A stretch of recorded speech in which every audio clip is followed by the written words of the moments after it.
دوسری عن ابی ہریرہ رضی اللہ تعالی عنہ،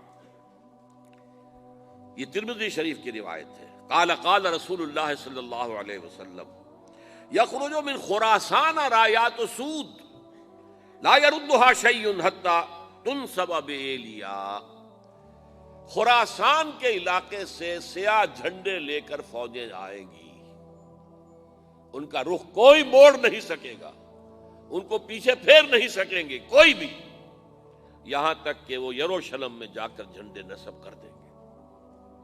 ایلیا حضور کے زمانے میں یروشلم کو کہتے تھے۔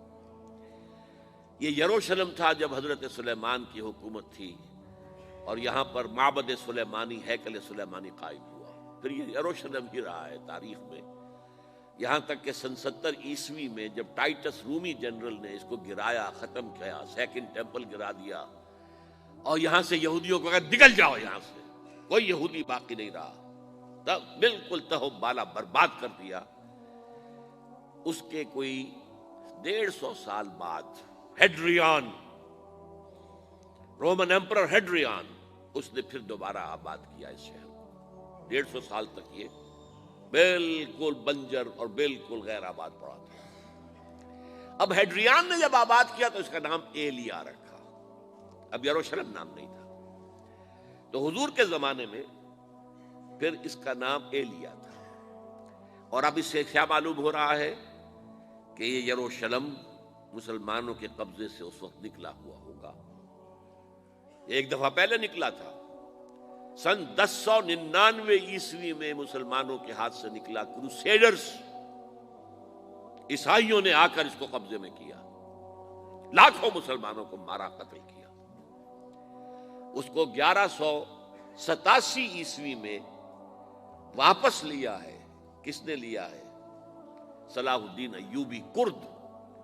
عرب کھوکھلے ہو چکے تھے، عربوں نے کھویا، واپس نہیں لے سکے، بہت حکومت کر چکے تھے، 400-500 برس کی حکومت کر کے، اور ان کے عیش اور ان کے آرام، اب ان میں جان نہیں تھی کہ وہ واپس لے سکے۔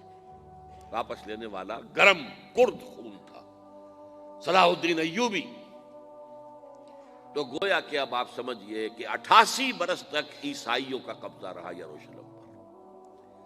اب 1967 میں یہودیوں نے قبضہ کیا ہے، اور اب 38 برس تو ہو گئے، 88 نہیں تو 38 برس تو ہو گئے، لیکن وہ دور آئے گا کہ اب پھر لیں گے، لینے والے عرب بھی نہیں ہوں گے، خراسان کے علاقے سے فوجیں آئیں گی۔ یہ خراسان کیا تھا؟ ایلیا تو میں نے آپ کو بتا دیا، یروشلم کا نام ہے۔